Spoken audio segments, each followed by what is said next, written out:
up is he was in the crowd when Dempsey lost the crown, and just about how, how much these two had spent together and what it meant to him to see him lose the title. And so Dempsey then becomes kind of this ambassador and holds forth in his restaurant until the 80s in New York. Was involved with the Coast Guard, I believe it was, in World War II, and got a complete 180 from his reputation earlier, and said something that they thought I was a hero in World War II and they thought I was a slacker in World War I, and neither of those things were true. So he was kind of in this this complete change in his reputation after his career. And Kearns pretty much continued doing what he was doing until he died in the 60s. He never had a fighter like Dempsey, obviously nobody of that caliber, but he lived the same way. It was they said he was kind of he spent money as fast as he made money. He would pretty much, if he was here right now, he'd buy us all a drink and then another drink. But then if somebody held a hand out on the street, he'd tell him to get out of his face. He wouldn't give the money away for that. So he liked to live hard, and he did until he was 80 years old. This is one of the stories in the autobiography. It kind of became known to him, and the people were writing about it in these obits of him when he was 80 years old. That he was up in Alaska during kind of the gold rush up there, and he learned from people up there that you can get a little. He would weigh the gold dust in the bars. It was how people would pay for stuff, and so you could kind of shake the dust a little bit, and you keep a little thing of like carpet underneath it. You get a little molasses on your hands. You get the gold dust, and you put it in your hair like this. And so at the end of the night, you've got some tips or something in your hair. And so when he died, that's how they described it, that he would spend all his life basically looking for the last little bit of gold dust in his hair. So that's how he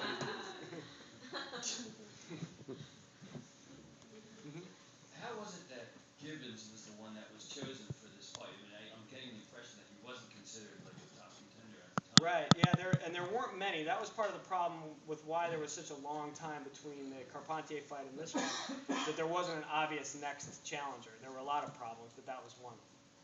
And Wills or Willis? Harry Willis. Yeah, was the one that I think would have been the next in line if it hadn't been 1923. I think most people thought he was the most legitimate challenger. That wasn't going to happen in New York. It wasn't going to happen in a lot of places. It was going to create complications that, for someone like Kearns, weren't really worth the headaches. There was Firpo, who he then fought soon after. I believe Willard was trying to make a comeback. The amazing thing about how bad that Willard fight was, these are tangents that once I start thinking of these things, but that Willard was actually so afraid he was going to kill Dempsey, because he had killed the guy before, that he wanted assurances that he would not be prosecuted for killing Dempsey, and then he practically got killed himself. But so by 1923, he was thinking about coming back, and so that was a possible fight. And Gibbons had just kind of been this quiet, working his way through the ranks, beating everybody. He was not a heavyweight for a long time, became one, and when he was still kind of knocking people out.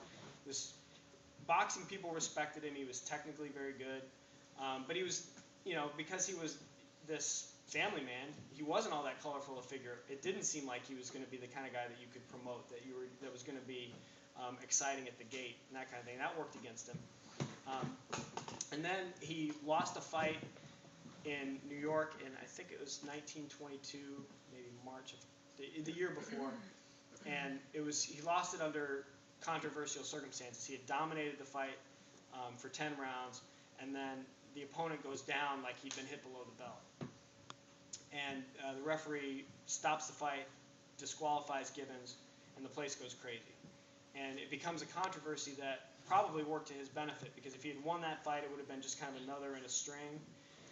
But because he lost under these controversial circumstances, he got a lot of sympathy, got a lot of attention in the boxing press, and so he kind of rose to the surface a little bit again. Then he had to work his way back because he still lost that fight, but because people were paying attention to him a little more now, he was a guy that they took seriously as a contender. And then again, to show you what the Shelby people knew, when the one guy in town who knew a little bit about boxing suggested to the mayor's son that they go after Tommy Gibbons as a contender, he thought they meant Mike Gibbons, the brother, who was a middleweight, because he was the only Gibbons he had heard of as a fighter. and then said something to the effect of, no, I mean Tommy Gibbons. He said, well, who is he? Who the hell has he ever beat? So he hadn't even heard of him. So but that was more, I think, the ignorance of the Shelby people than it was his status in the boxing world. Although he wasn't, for a general audience, he wasn't well known, but boxing people respected him. So he was sort of the compromise choice when all the others weren't working out.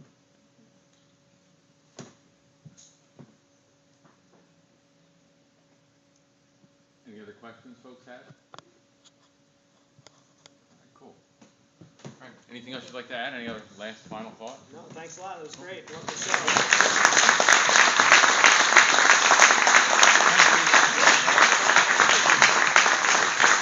Folks, thank you all for coming.